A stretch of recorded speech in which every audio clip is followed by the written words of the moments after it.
Yes, great. So far we talk about, I mean, some of the basic algorithms, some recursions, some sorts. And again, as I mentioned, we talk about STL in C++. These are the things that you can implement it, but it is good to have some ideas about it and what else you can do it with these algorithms.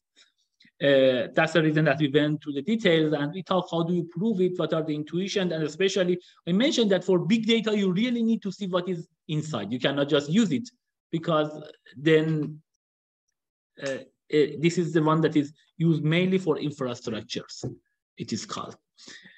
Having said that, now I want to talk a little bit about the probability and statistics, a little bit about that, because that's the thing that we are talking about, probabilistic algorithms or randomized algorithms, in particular for quicksort. Again, the issue is here is understanding how a randomized algorithm works and how can we actually analyze it. That's the main things that we are talking about, not just the implementation of quicksort, because that you can get it even, I don't know how many years ago, 30 years ago that I was writing program that you could also do quicksort. But here we want to do the analysis. We have actually done some part of it before when we talk about a recursive formula, but we need to see what is the randomness. And this randomness and randomized algorithm and probabilities, these are very important in all other future courses that you have it. Like in machine learning is very important one, in the game theory that I teach. Also, it's a very important one, almost in everywhere. And also in interviews, of course. That's one other important thing that it would be great to have that ideas. Great. Now, having said that, let's start the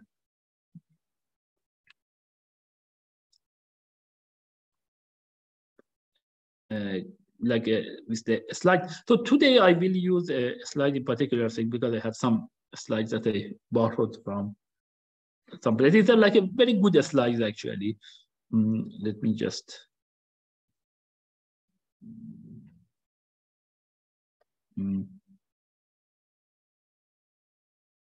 Yes.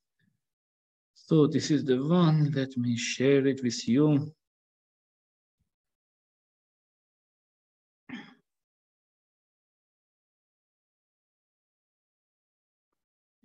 Good.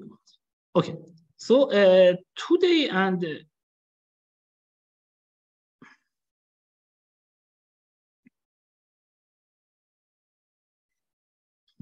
actually I can just use this. Okay. So let me. So the people on Zoom, do you see me? Do you see the slides? Yeah. Actually, no. Great. Let me just change that one to duplicate the slides. Okay. So you see the slides now?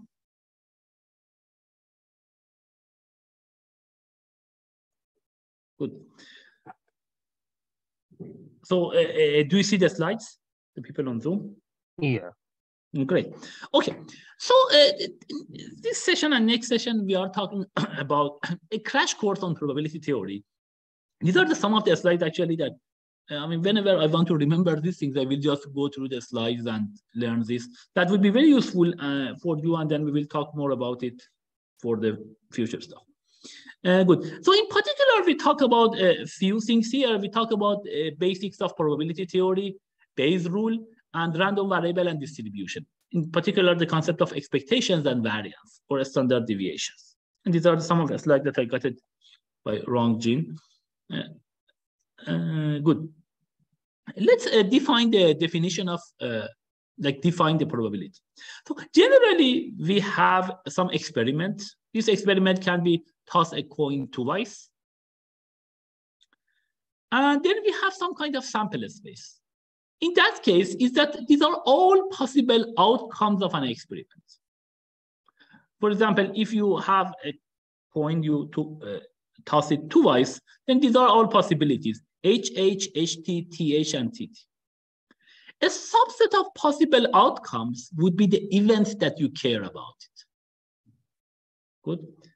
And again, this experiment can be like in more practical way, you may have two websites That's the thing that they are talking about. It. You may have two websites, one old one, one new one. It is big companies, for example, and you want to see whether this big one is this new one is as good as the previous time or not. There are some biases, etc., that you need to remove, but other than that, you want to compare this.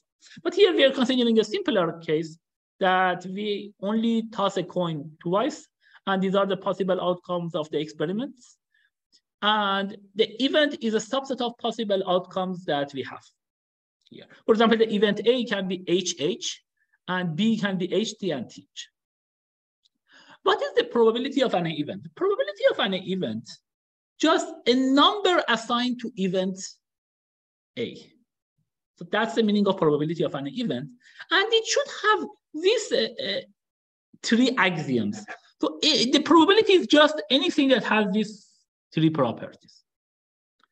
What are these properties? The first one is that the probability that you are giving to event, it should be between 0 and 1.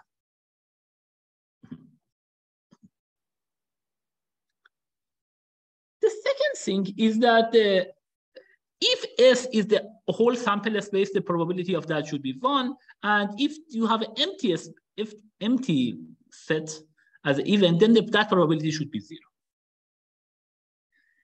So these are like a very trivial one. As long as the number that you are assigning has this probability, that we are fine.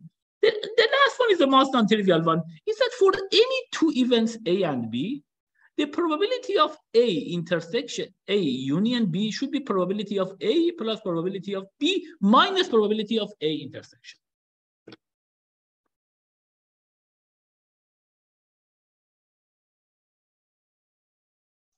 By the way, all the lecture notes, etc., including these slides, are available from the course website. So in case you want to have it, you can just go there and see that. Good. Now, let's, do something. So these are the three simple axioms.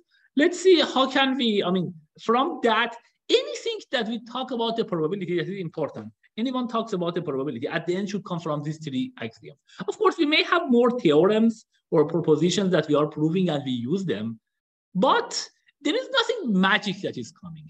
Everything should come from the math and from these formulas. For a particular theorem, somebody may use it, so you will go and somebody just says, say, okay, which theorem are you using it? So you can say, oh, this theorem. Then this is a statement of the theorem that is already proved using this similar stuff. You should know that, and everything after that is math. So sometimes this is the problem with the probability, that the people consider it more as a magic. And it is not the case. It is math. Good.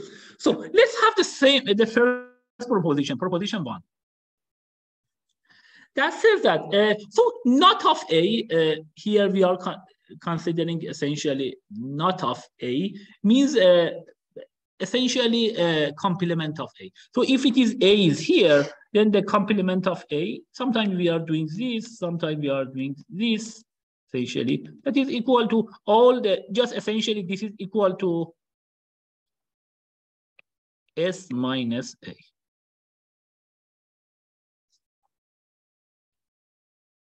So just essentially the complement. Now, the first question that we have, the first proposition is that the probability of not A, this is the event that essentially does not happen A, it is equal to 1 minus probability of A. How can we prove this?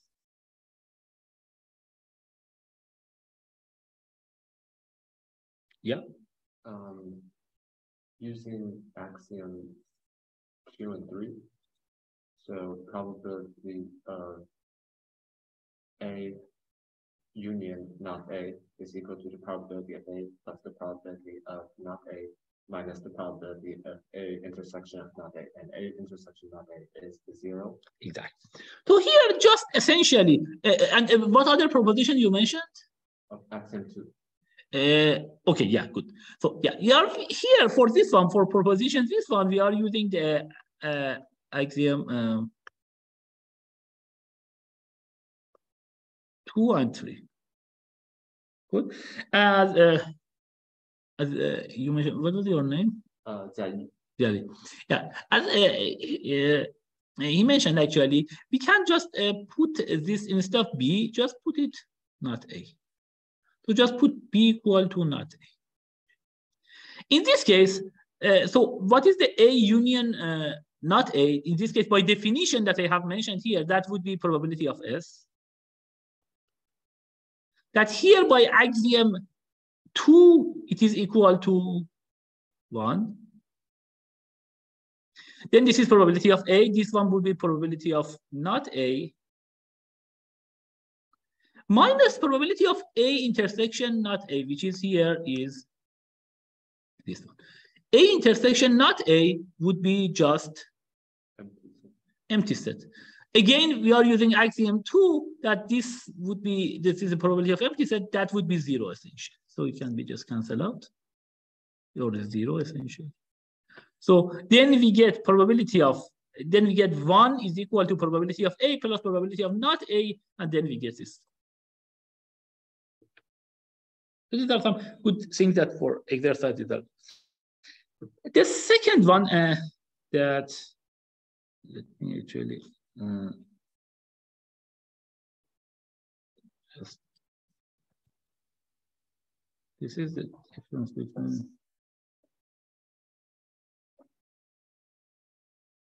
good.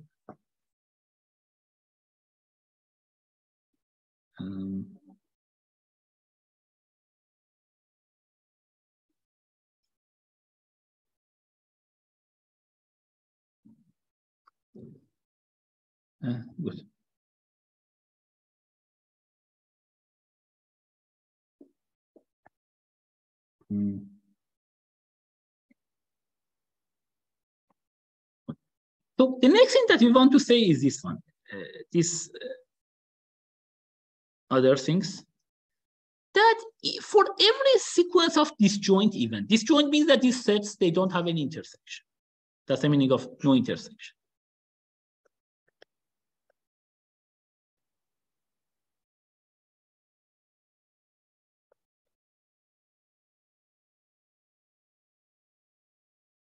So if you don't have any intersection, then you want to say that the probability of union of all of these guys is equal to probability of individual guys. Some of the probabilities of individual guys.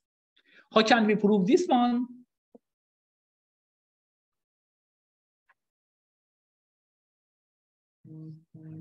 Yeah. Proof by induction using axiom 3. Yes. So yeah, so that as it is mentioned, so here we can actually do this one.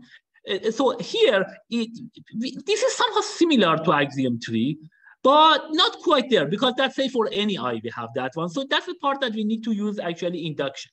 So of course, maybe for 2 sets, that would be exactly this. So if we have just A1 and A2, then this is exactly, this is A1, this is A2, and then the intersection of them would be 0 because these are disjoint by definition. So that would be just 0. And we have this property that we, so that is the basis of induction.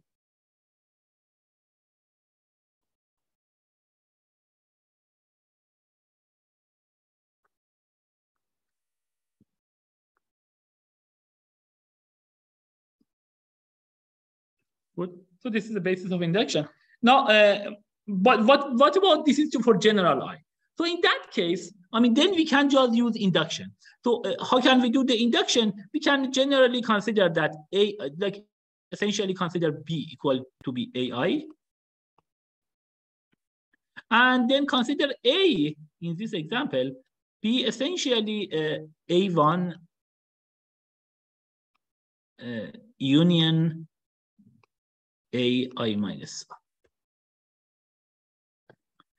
So if you take A and B is equal to that, we know that for A, whenever we have the probability of A by induction, so essentially if you put this one, then it would be something like this. Let me just clear these things.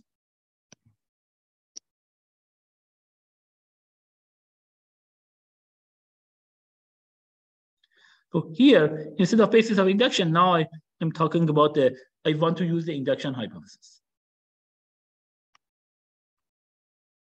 So how can I do that? So I will just put A and B equal to this one. So in that case, of course, this would be equal to this part, that this would be a star that we want to prove it. Now we have the probability of A. For probability of A by induction hypothesis, I can just, so this is, I'm using induction hypothesis here to say that probability of A would be essentially sum of, essentially I will say J equal to 1 to I minus 1. What is that? This is the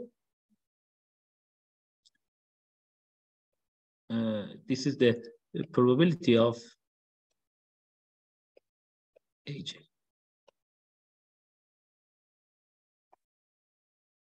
So that I do the induction hypothesis. Then for B, I have just the probability of AI. And finally, what is the probability A intersection B? Again, it would be 0 because the union of all these AIs, because all of them are disjoint, the union also would be disjoint from any of them. So in that case, the intersection would be empty set, and that would be 0, so we can cancel out. So essentially, we got a star here is equal to sum of these guys to I minus 1 probability of AJ plus probability of AI, which is essentially equal to these other things. That's essentially, we are using induction, all this type of things, and these 3 axioms to prove this. And of course, now, for example, this is a proposition. Now you can use it to prove some future things. You don't need to prove it every time. Or this other thing that if they are disjoint, you can do it, you can just use it. Good. Good. So that's about this one. Let's also, this is one other thing that we are using is the joint probability. Joint probability, you will hear it a lot. This means that this is the probability of AB. We will write it. So we will say probability AB essentially means A intersection B. This is stands for the probability that both of these events happen at the same time. So when we say joint probability of AB, that what is the probability that both of them happen at the same time? For example, if we have A is equal to this and B is equal to this, what is the joint probability of AB? In this case, would be 0 because A and B, they don't have any intersection. So we know that probability of empty set is equal to 0. Now, this is the concept of independence, which is very important. We say that 2 events, A and B, are independent if joint probability of AB, again, whenever I will say AB, you can just simply consider A intersection B, is equal to probability of A times probability of B.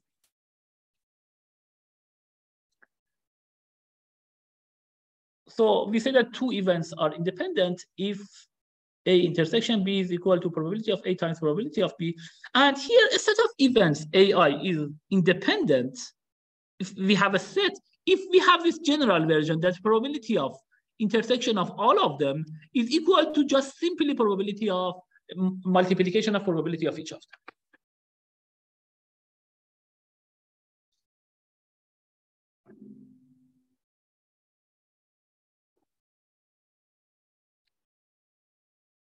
Good.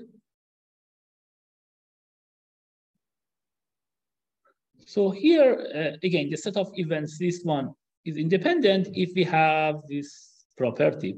And so what's the meaning of independence? So independence essentially means that if something happens for A, we know that A happens, then this does not increase or decrease the chance that B happens or not. This is very important because of the concept of correlation, because it essentially says that A and B, they don't have correlations, which is very important in data science, because if they have correlations, then from this correlation, actually, if some events, if we don't know, we want to do predictions, we are using correlation analysis. So either they are essentially correlated or they are independent, these 2 values. And these all come from the formula. As we will see, you mainly need to use the formula to prove these things. So here, let's see two events A and B are independent. Of course, that's the definition, and this is the independent if lots of them are independent. Let's see a particular example. See, we are doing a drug test on different men and women, and this is the number of success and failure for each of them. Good. Now I will define two events. A patient is a woman among these things, and B, that drug fails. These are two events that I define. Good. Now, the question that will event A be independent from event B? To do so, first we need to compute these probabilities. So what is the probability of A? Here it is mentioned half. So why is it half? Yeah. Number of men is equal to number of women. Yes, or you can say, I mean, you can say the independent of that. You can say the number of men is like here is 2,000. The total number of people is 4,000. So 2,000 over 4,000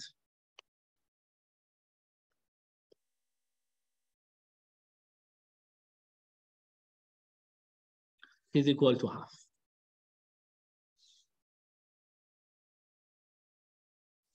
Good. So what is the probability of B that the drug fails? The people on Zoom, you can also unmute and answer.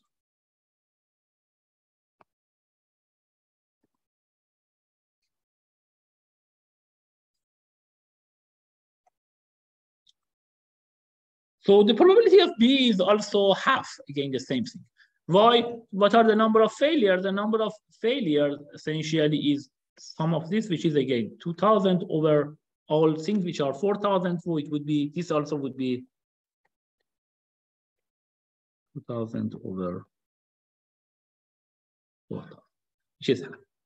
Now, what is the probability of AB, which is essentially means A intersection B? So what is that? So it says that the case that a patient is a woman and the drug fails. So we will just consider this part, which is 1,800 over 4,000, correct? Which is 9 over 2. Now, you want to see whether these events are independent or not. So you need to have this property, probability of A is equal to. In this case, this would be 0.5, 0.5. This one would be 9 over 20. And you can see these two are not equal.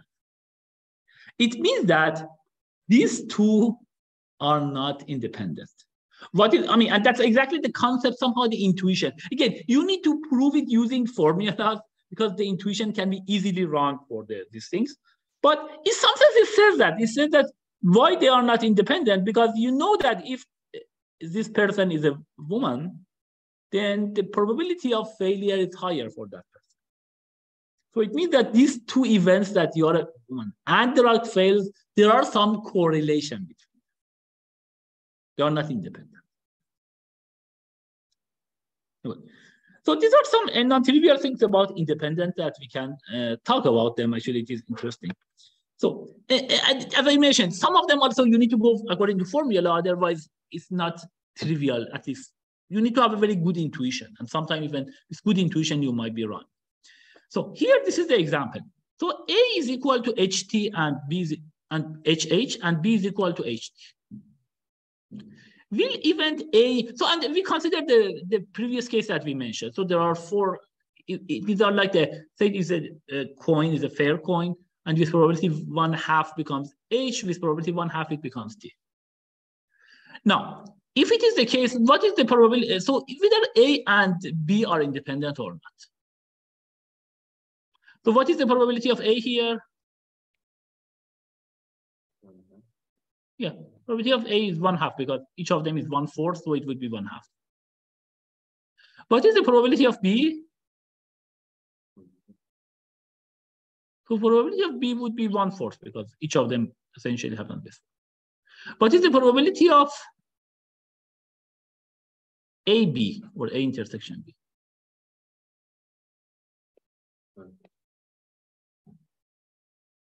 That would be essentially equal to B, which is 1/4. Good. As you will see, 1/2 times 1/4 is not equal to 1/4. So the event A is independent from B? No. Note that here we have the symmetricity tau. So we know that if A is independent from B, B should be independent from A because everything is symmetric here. And that makes sense also by the definition that I have. Another example here is this one. A is equal to HT and B is equal to TH. Now, in this case, what is the probability of A? 1/4. What is the probability of B?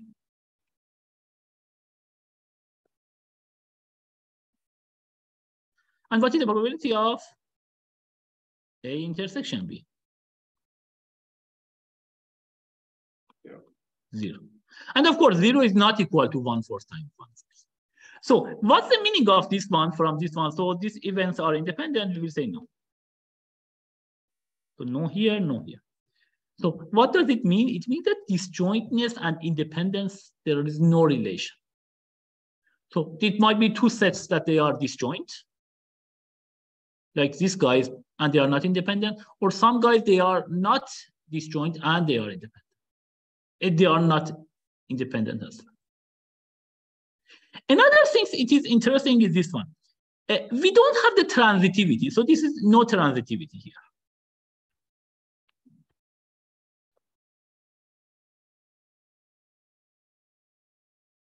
Transit.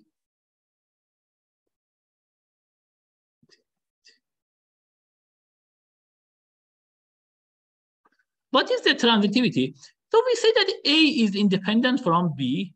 So generally that's the thing. So if A and B are independent, and B and C are also independent, does it mean that, so these two pairs are independent, these two pairs, as I mentioned, A is independent from B is equivalent of B is independent from A because the formula does not essentially distinguish, does say anything about A and B, it is symmetric. So we know that A and B are independent. B and C are also independent. Can we say A and C are independent?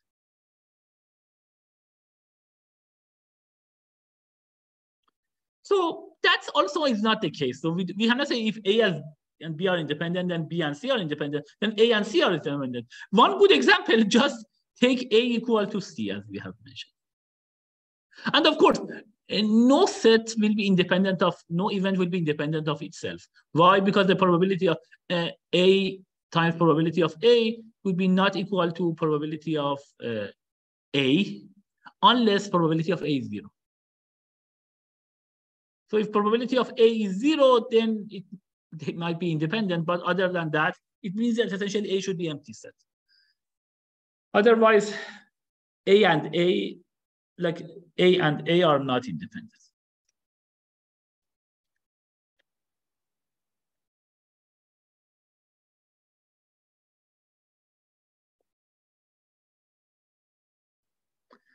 So we don't have even transitivity here for the independence. So it is, I mean, some actually is interesting things. You need to get some intuition, but these are important things that you want to mention.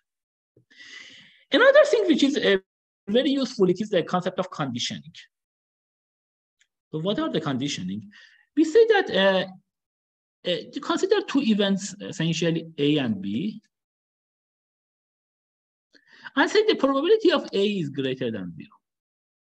Then the conditional probability of B given A is this one.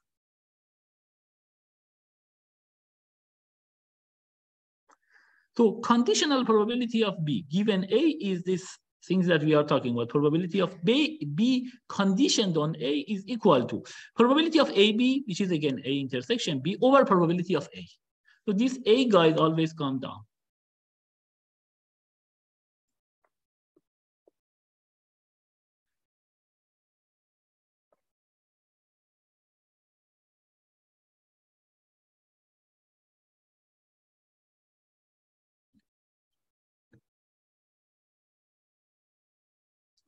Good.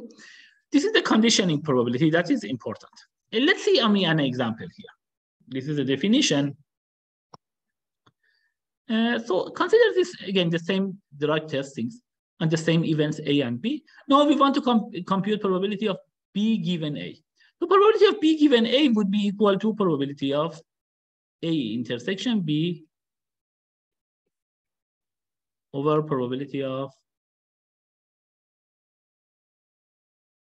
What is the probability of A intersection B in this case?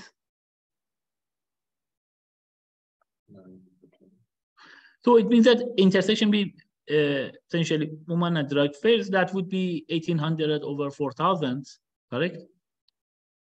Which is 9 over 20. So that should be divided by, what is the probability of A? A was essentially just a patient woman, but that was again half. So this one would be equal to, this would be 10, this would be 1, so it would be 9 over 10. This is a conditional probability of B. What about A over B? A over B is still the same thing. The only things you need to just consider, this is the probability of A intersection B over probability of B. So that would be again 9 over 20. Probability of B is that the drug fails again. Drug fails was 2000 over 4000, which is 1/2, which is similar as above, so it is 9. So this is the one that we can do it. And this is important as we talk. So it is 9 over.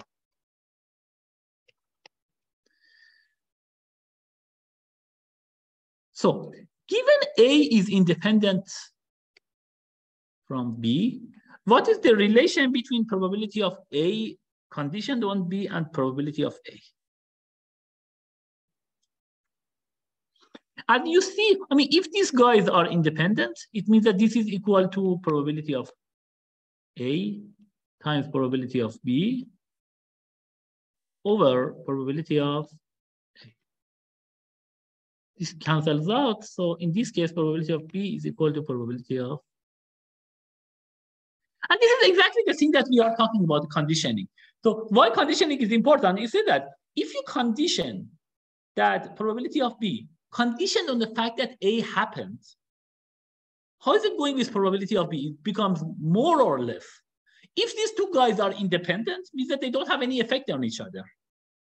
So in that case, the probability of B conditioned on A should be exactly equal to probability of A. So that's the thing that relates actually conditioning and independence very nicely together. If they are independent, probability of B conditioned on A would be probability of B. If there is no correlation between these guys, then essentially means that conditioning on that one, that should not have any. That's the thing that we have mentioned. We can also have the conditional independence. So conditional independence, it is something that you can actually have it more than that. So you can, in general, you can have more than one event here and then condition it on other things. That's actually the one that we are using it to write the formula. So sometimes it's better to define a few events and then you compute with these formulas and these events, and that's the thing that we have it. So we say that A and B are conditionally independent given C if the probability of AB conditioned on C is equal to probability of A conditioned on C times probability of B conditioned. And more generally, and events AI are conditionally independent given C if we have this one, the probability of these guys conditioned on C is equal to probability, essentially, it's a product of probability of AC conditioned on C. So we can define this. Let's see just some examples here. Say we have 3 events, A, B, and C here. And we know that, this is the way that we define it. We define probability of A, probability of B, probability of C is 1/5. Probability of AC is probability of BC is equal to 1 over 25, probability of AB is 1 over 10, and probability of A, B, and C is equal to 125. So these are actually the events that we can define it. And as long as these three axioms are satisfied, these are the probability distribution, the probability that we can have. And you can see actually they satisfy that axioms. Now, the question is that whether here A and B are independent or not. As you can see, A and B are not independent because it is 1.5 times 1.5, the probability of AB, and what is the probability of A intersection B? It is 1 over 10.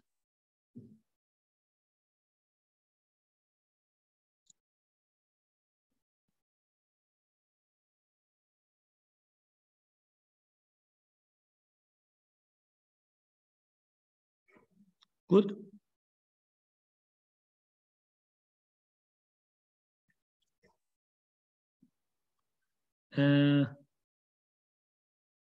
Now, so this A and B, the probability of A and B, yes, they are not independent. Now, what about A and B? Are they conditionally independent given C? So A and B are not independent, but see, what about if we condition them on C? So here, what is the probability of A conditioned on C, which is the probability of A union A intersection C, which is 1 over 25, over probability of C, which is 1 over 5, which is 1 over 5. Probability of B over C is the same, because again, 1 over 25 over 1 over 5, which is 1 over 5. Last but not least, this is the thing. So what about probability of AB conditioned on C? Probability of AB conditioned on C would be probability of, this would be 1 over 25, because this probability over 1 over 5 probability of C, which is 1 over 25. This is equal to probability of A conditioned on C and probability of B conditioned. So that's essentially interesting, that A and B, they were not independent. But when you consider AB and condition them on C, then they are independent. And why is it the case? The intuition essentially is this one. So A and B somehow, you knew that they are not independent. What's the meaning of that? There must be some correlation, because the same thing that we had it for, for example, for women and the drug, we said, oh, if the women, there's a higher chance that that person, the drug fails. So there was some relation. However, when we conditioned them on C, there were some cases that these guys were correlated. But when we say that C is happened, because that's the meaning of conditional things, then if we know that on the part that C happened, these two guys actually were independent.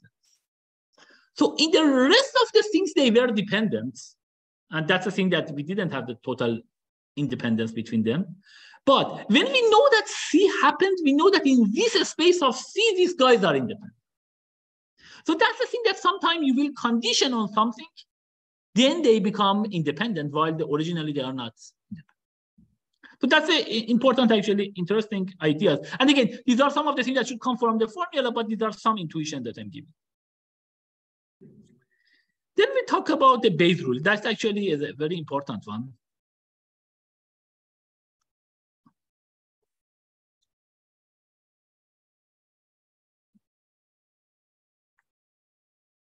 So what is the Bayes rule?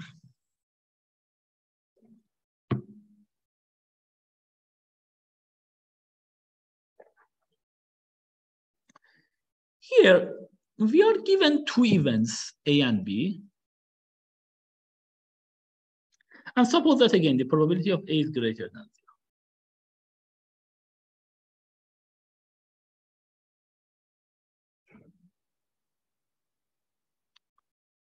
0. Actually, here we should say probability of B is greater than 0. Now, what is the Bayes rule? So we said that probability of A conditioned on B is equal to probability of AB times over probability of B. So far, we had this formula. Now, actually, yeah, here you need to have probability of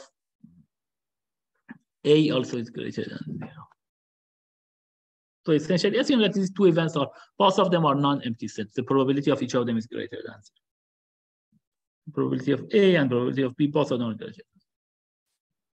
Now, here, let's write the formula again. So how do we get this one? Let's write it this way. So we knew that the probability of B conditioned on A is equal to probability of AB over probability of B, probability of A. So now it means that because probability of A is greater than 0, it means that the probability of AB is indeed equal to probability of A times probability of B conditional.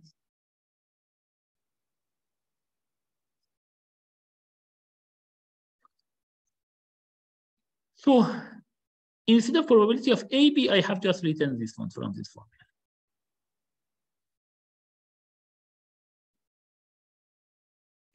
So why do we make things essentially so complicated? Because it can happen, and we will give an example, that you want to say compute probability of A conditioned on B. You don't have enough information, I mean, to compute this one. You have some information. This you cannot do it instantly, but you have some other information that from there you can actually condition probability of A over B.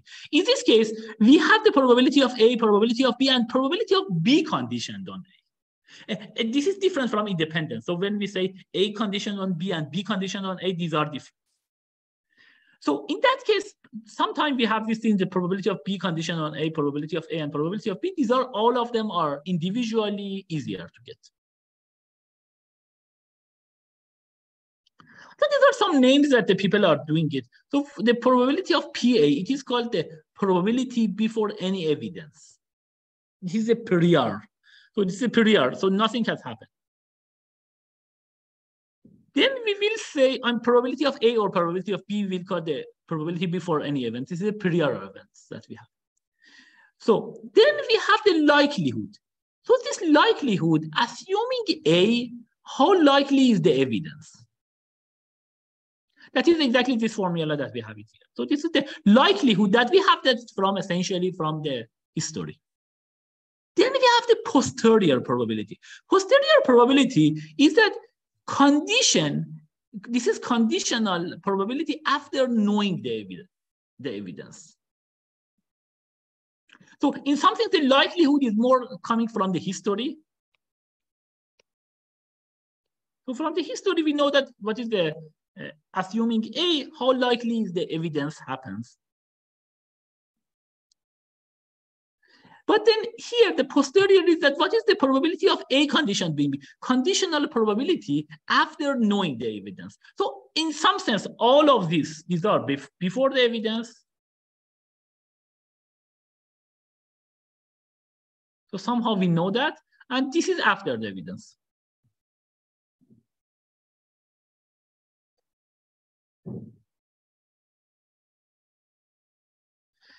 And then this formula, probability of A conditioned on B, based on this previous thing, it is called inference. Deriving unknown probability from known ones. So that happens a lot, that when you do it the reverse, then you have it. So essentially here, we get, I mean, A and B is something that you can compute it. That is, I mean, that is prior, things that we know that. But here, in some sense, we get the probability of A conditioned on B from the probability of B conditioned on A. So from the reverse, we can get this formula. Good. So this is actually a very good example of this that I want to talk about it.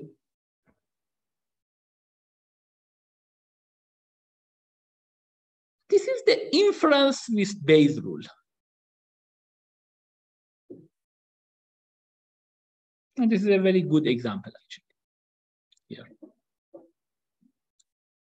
What is this example that actually shows? So this is actually, this is one example. Actually, once in a while I want to just make sure that I didn't forget any about the probability. I will solve this one myself, actually. So you have a bag, 2 envelopes. One has a red ball, which has worth $100, and a black ball, which is worth 0. The other one has 2 black balls.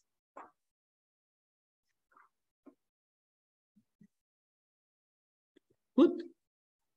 So one has 2 black balls, the other one has 1 black, 1 red.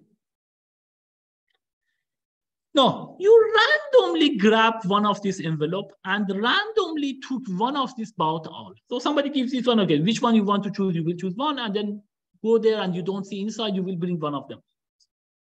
And it turned out to be black. Good.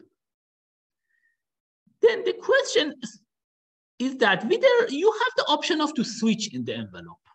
So this, either you can keep this envelope for yourself, or you can switch.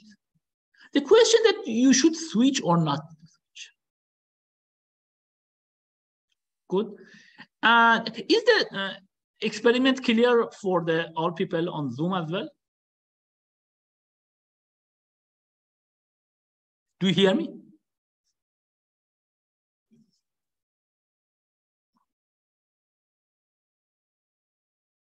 Please unmute and answer. So do you hear me? Yeah, we do. Good. So, I mean, is the experiment clear? Yeah. So you are doing that? The question is that whether, so I want to actually run a poll here. So how many people on Zoom also, you can tell me, just raise your hand if you want, if you switch. So 1.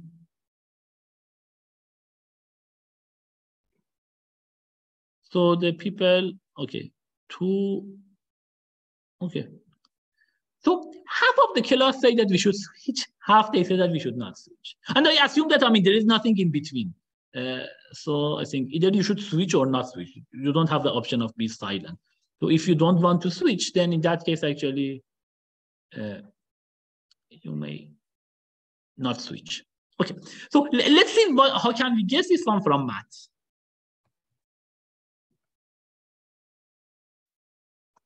Good. So here, that's the thing that the Bayes rule actually comes very handy.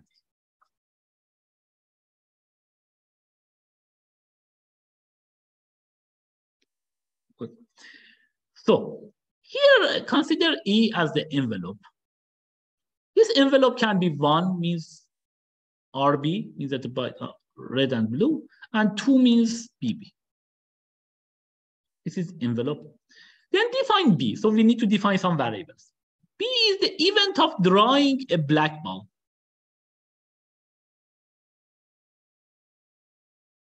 Good. So P is the event of drawing black ball. And then here, actually, I will say this one. So what does it mean, the probability of E conditioned on B? E is an envelope. So essentially, we will say that probability of E equal to 1 conditioned on B is equal to, so when you say E, this means that E equal to 1.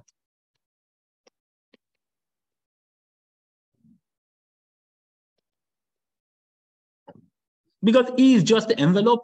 So in some sense, we need to condition that whether it is 1 or not. That would be the event.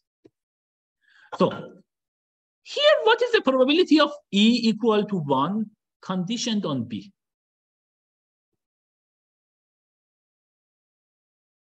So we are just using the formula. We have the probability of E conditioned on B is equal to probability of B conditioned on E. Like here, probability of E equal to 1 conditioned on B is equal to probability of B conditioned on E equal to 1 times probability of E equal to 1 over probability of B. That's a Bayes rule that we are talking about.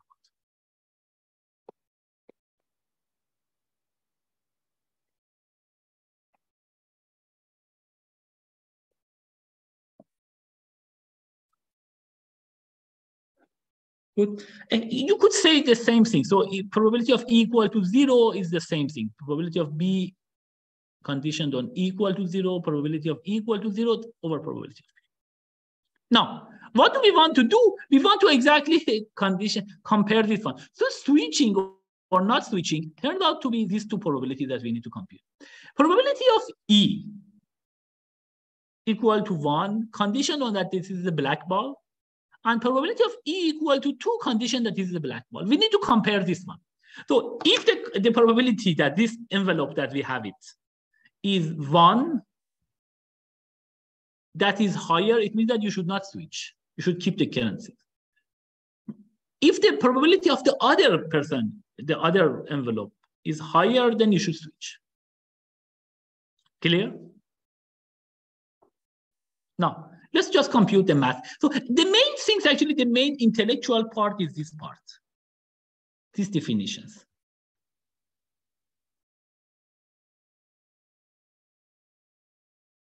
Once you have this definition, then the rest is just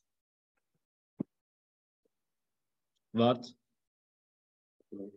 Just calculations, essentially. This is the main part that you need to do it, and then you do calculation. So what is the probability of B condition that equal to 1?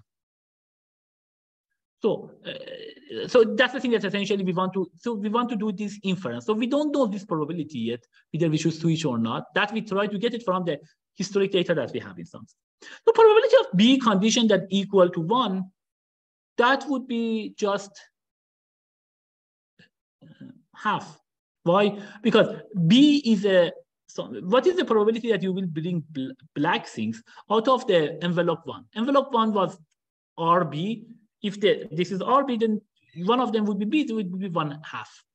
What is the probability of B equal to 2, essentially?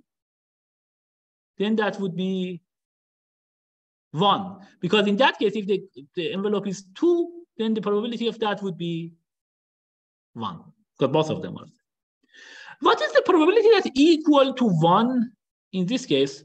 Probability of equal to 1 is equal to probability of equal to 2 because you are randomly choosing one of these at the beginning. So that's talk about the beginning before switch. So there you have it half as well.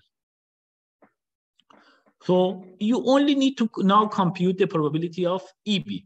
So what is the probability of, so here the probability of E equal to 1 conditioned on B would be equal to, according to this formula, would be probability of EB conditional or equal to 1, which is 0.5, times the probability of E, which is half, over probability of B in this case, which is the probability of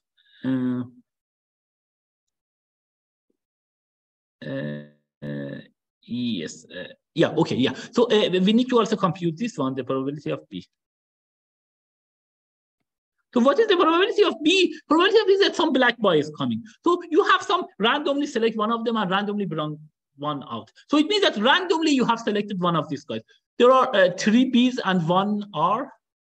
So it means that in this case would be 3/4. Actually, I mean, here you don't need to know the exact things. So we can put it 3/4 here, but really you can just say probability of B. Because both of them have the same thing. Now probability of equal to 2 condition on B. Again, so what is the probability of E equal to condition on B? That would be half. No, that would be 1. Times the probability of E equal to 2, which was half,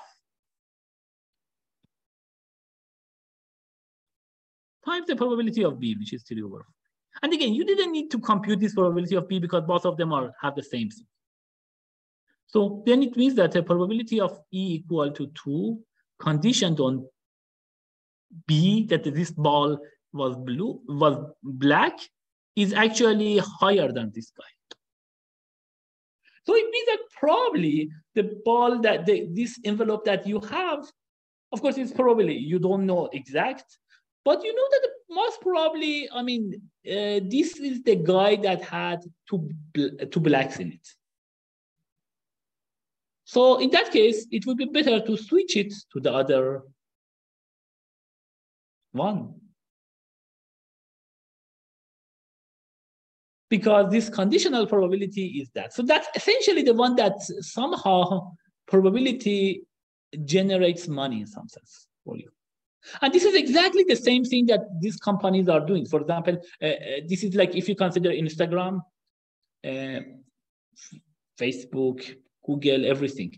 So all of these, they have this kind of, they compute exactly this kind of probabilities. What are these probabilities? For them, probability of that is you, or the person, the user.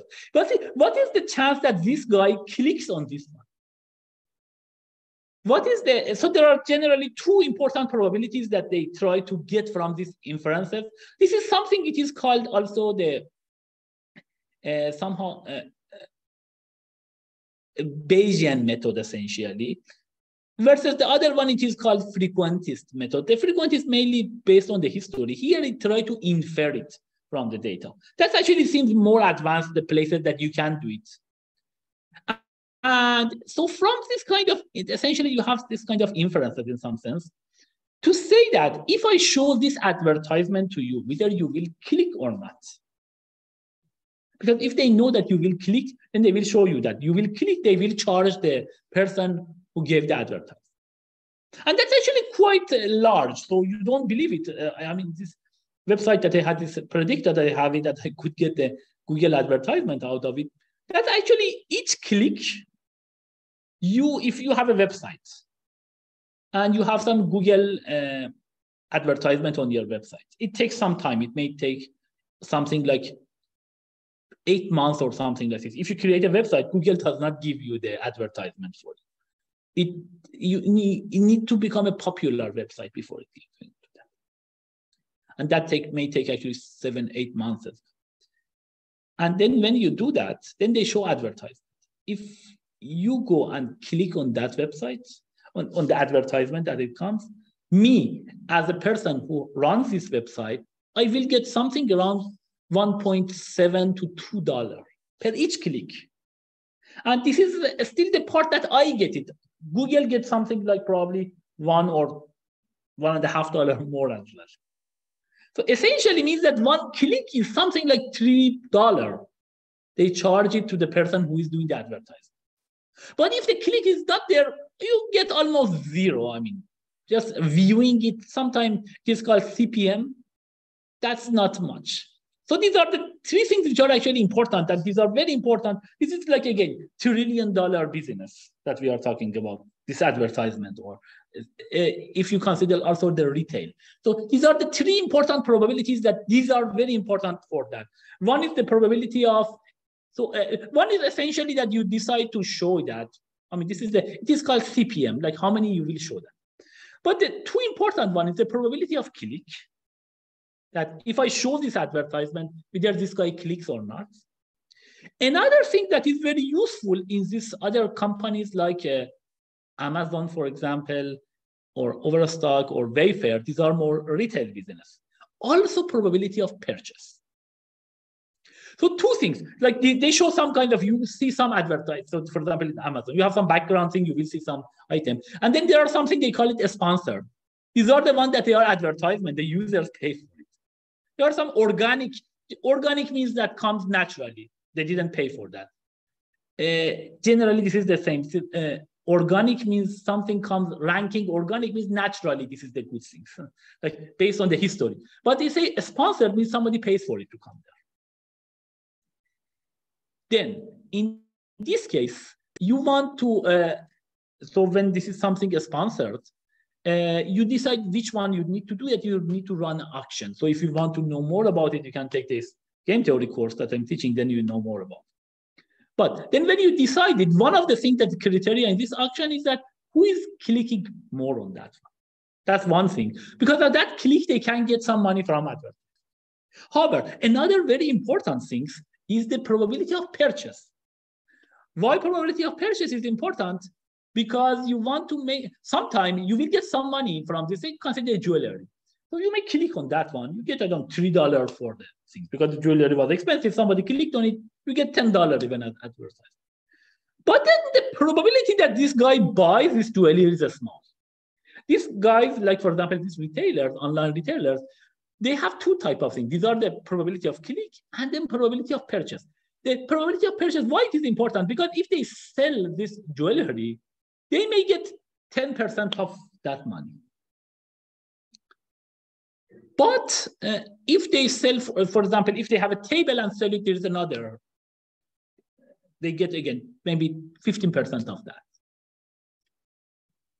So that how much they will get, they will call it sometimes juice, how much they will get out of it for themselves. So this is, their money is not just coming from advertisement click, but also from the purchase. Part of the purchase price will go to them as well. The question is that maybe, like, yes, I mean, you will get $100 from like some jewelry. Maybe you will get $20 from a table that you will sell. However, the probability that this guy, that's the thing that they computed using these approaches, the probability that this guy buys this jewelry is, I don't know, 1/1000. So for a table, the probability, I don't know, is 1/10. Then you will do the math and say, actually, it would be better I will show a table instead of jewelry. Because here, this is some kind of like trade-off between the juice that you will get it like as a money versus the advertisement money versus the essential, and all of them comparing the probability of purchase and probability of click. You need to compute this one based on all of them, you will get some idea. So these are very important, and this balls, it is not, first it's a very good example, I think. That's a good example. Anytime that I want to just remember base rules, I will try this. But something more than that. These are exactly these balls. You can think about these are the users that are coming to this website and they want to decide whether they want to show the advertisement or not. Or this is the things that even this is like one level more. It's like retailers that they get the money not only from advertisement, they get it from advertisement, plus they get the money from the sales of the site. And then this probability of purchase, probability of click, these are the most two important things essentially. In these top companies like, I don't know, Google, Amazon, they're like big teams, I don't know, 100 people are all working to improve this one a little bit, because a little bit improvement on that predicting what you do, they actually make billions of dollars. So that's the thing. And this kind of base rule is actually very important. The other one is I mentioned. You can read more about it, about the Bayesian essentially method versus like the frequentist method. This frequentist mainly use essentially the history and then something like the t-test, q-test, f-test, or this type of, this is a bit a smarter way of getting it. But sometimes you may not have all this information. So for example, here you are assuming that this probability of B conditional equal to 1 or equal to 2, you should have it. If you have it, then you can actually do it much smarter. Because for this case, if you don't want to, so this one, I mean, it's not clear that if you may not, so I don't know, maybe you run this experiment for so many times and you have some historical data that you can use it for some kind of frequentist type of things. But if you have not done it, in this case, this would be the one that from one experiment, you can actually infer by math a formula that makes you money. Great. So I think that's about this one. We talk about this. Let me just also mention this final things. This is the Bayes rule. So this is, you can have more complicated Bayes rules as well. So you have this one, B1 to BK, they form a partition of S.